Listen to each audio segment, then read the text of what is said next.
ব্রাজিলের দক্ষিণাঞ্চলীয় Rio Grande do সুলে রাজ্যে ভারী বৃষ্টি ও বন্যায় অন্তত ৩৯ জনের মৃত্যু হয়েছে। নিখোঁজ রয়েছেন আরও ৬৮ জন। মৃতের সংখ্যা আরও বাড়তে পারে বলে আশঙ্কা করা হচ্ছে।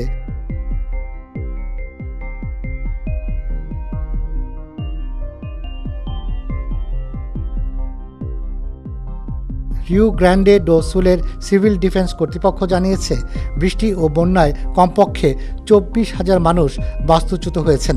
ঝড়ে ক্ষতিগ্রস্ত হয়েছে উরুগুয়ে ও আর্জেন্টিনার সীমান্তবর্তী অধিকাংশ শহর।